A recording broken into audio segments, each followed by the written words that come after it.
For today's video ay first day namin dito sa Thailand. Ang unang mall na pinuntahan namin dito ay ang Terminal 21 ng Bangkok, Thailand. Dahil gusto ko talaga ng mga Victoria's Secret body mist ay nag-promise siya sa akin na pag nasa Thailand na kami ay bibilhan niya ako ng mga body mist. So ayun na nga at nakapili na ako ng mga scents na gusto ko ng body mist. Yung iba naman ay ibibigay ko sa aking mama as pasalubong dahil gusto din niya. Isa-isa kong i-flex sa inyo yung mga napili namin at nabiling body mist. In fairness, lahat ng mga nabili namin ay sobrang bango at panalo talaga yung mga amoy. Napaka-girly, feminine, classic at elegant. Kasi talaga ako sa mga perfume and body mist, pero isa lang ang pinakaayaw ko is yung strong smell perfume at body mist. Ayoko talaga nun. Dahil sumasakit talaga yung ulo ko kapag nakaka-smell ako ng mga matatapang na amoy ng mga pabango. Itong Victoria's Secret bombshell na to ay sobrang bango. Even before ay eto na talaga yung ginagamit kong scent,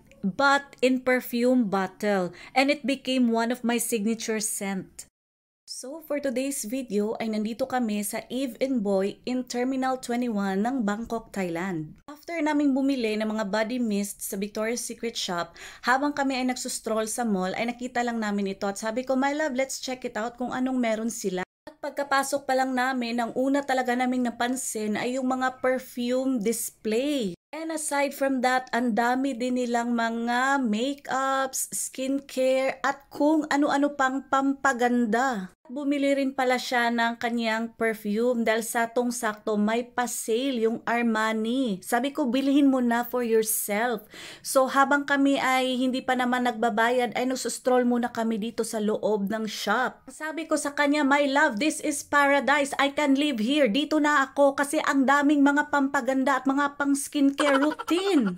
Take note, ang dami nilang mga sachets available for you to try bago mo bilhin yung full size na mga makeups at kung ano-ano pa. At this moment, ang dami talaga nilang sale dito. Para siyang Watsons pero mas malaki siya sa Watsons ha kasi ang dami-daming mga pampaganda. Name it and they have it. Sobrang nakikyutan din ako sa mga Cotidals Lip Moist kasi ang dami niyang shades na pagpipilian. Ang shop na ito ay one-stop bilihan ng ating mga pampaganda like beauty routine, skincare routine at yung mga perfume. May mga mura, meron ding mahal. Sobra talaga akong natuwa sa mga nakita ko dahil naman ang dami-dami talaga mga beauty products. At habang kami ay hindi pa naman nakakabayad sa cashier dahil bumili siya ng Armani perfume, ay yung item ay hindi pinadala sa amin. Meron lang kaming claiming number, like ganyan, yung hawak ko. At saka mo lang makukuha yung item pag nabayaran mo na sa cashier. At the end of the day ay sobra talaga kaming nag-enjoy. So this is it. Thanks for watching. So for today's video ay isi-share ko sa inyo ang 7-Eleven dito sa Bangkok, Thailand. Sobrang na-amaze ako at natutuwa talaga ako dito sa 7-Eleven ng Thailand dahil ang dami-daming mga choices. Actually, yung ibang brands ay kilala na natin dahil meron din tayo niyan dito sa Philippines. Ang 7-Eleven branch na ito ng Bangkok, Thailand ay malapit lang talaga sa hotel kung saan kami nagsistay. Sobrang nakakatakam talaga ang kanilang mga sandwiches at iba't ibang mga sweets at napabili ako niyan para tikman. Actually, ang mura lang niyan ha. Bibili sana kami ng Magnum pero sabi ko Cornetto na lang at nagtry din kami ng very popular drink na to at lahat masasarap at etong cashew nuts na sobrang mura at napakasarap. Ang 7-Eleven dito sa Thailand ay parang Watsons, no? All in one. Nandito na ang mga pampaganda na nasa sachet. Sobrang ang dami mong pagpipilian. So far, ito lang yung mga na-videohan ko sa loob ng shop dahil ang dami ring customers at that time na bumibili. Thanks for watching!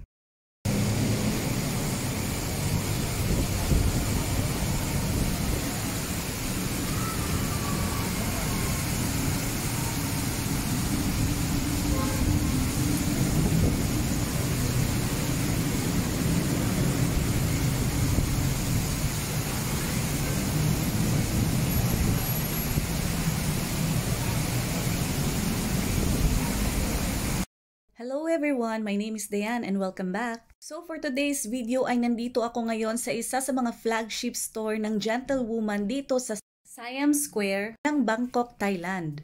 Sa labas pa lang na habang ako ay nakatayo ay napawaw talaga ako sa area dahil it's my first time to visit the Gentlewoman flagship store dito sa Bangkok, Thailand. Ang brand na ito ay super popular at lagi talagang nagtitrending online.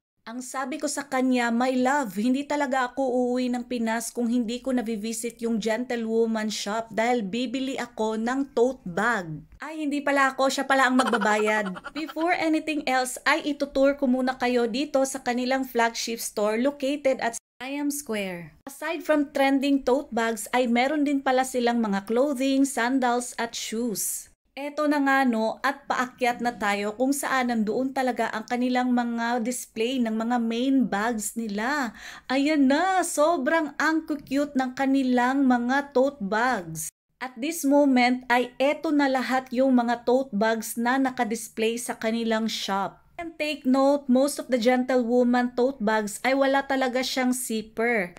Meron namang may pa-snap button pero mostly talaga sa mga tote bags nila ay walang zipper closure. O diba, ang gaganda ng kanilang mga tote bags at lagi talaga itong nagtitrending no. So, ayun na nga no, nag-aura muna ako dito, syempre. At during this time na nag-visit kami sa kanilang flagship store dito sa Siam Square, wala masyadong tao. So I have the chance to take a video kasi ayaw ko rin namang magvi-video ng maraming tao for their privacy na rin. Wow, sobrang ganda ng mga bags na to dahil big capacity at may pa-zipper closure and it is really good for gym bags or for your travels.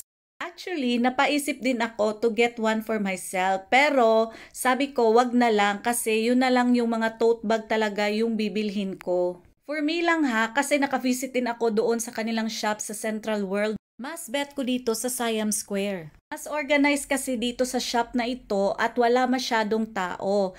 At updated sila sa kanilang mga new designs. At the end of my mini tour dito sa loob ng kanilang shop ay nakabili rin ako ng tote bag. Kaya lang hindi ko lang siya na-videohan. So this is it. Thanks for watching. Yeah. It's like you rap duck.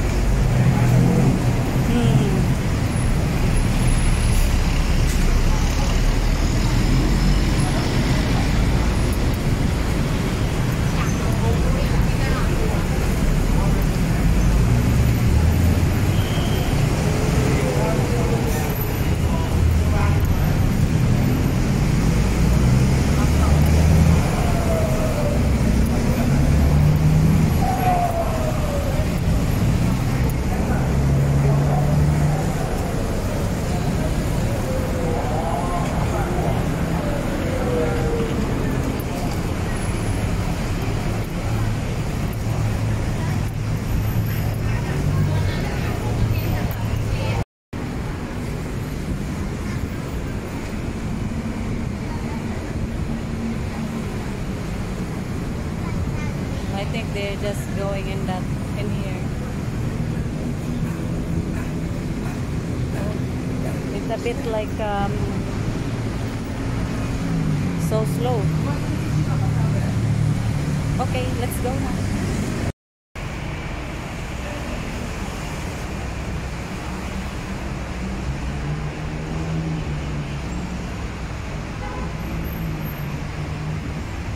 For today's video ay i-share ko sa inyo ang the best of Thailand. Malayo para talaga siyang totoo pero kung lalapitan mo, ito palang mga items na ito ay mga handmade soap. Titingnan mo talaga ay napakasarap at napaka-appetizing talagang tingnan kasi para talaga siyang tunay. Napaka-realistic at napaka-artistic naman ng mga handmade soap na to. Ilang ulit na rin akong pabalik-balik sa Thailand para mag-vacation pero before yung mga nakikita ko ay yung mga flower handmade soap. Every time talaga na nakakakita ako nito ay napapawaw talaga ako at napa-amaze talaga ako sa talent no sa paggawa ng mga sabon na ito. Sobrang cute nito at napaka-artistic pang tingnan ay parang ayaw mo na talaga itong gamitin at parang pang-display na lang talaga siya. Eto pa oh, sino ba namang hindi mapapawaw sa item na to na talaga namang napaka-realistic tingnan ang durian na ito and imagine all of these are handmade soaps.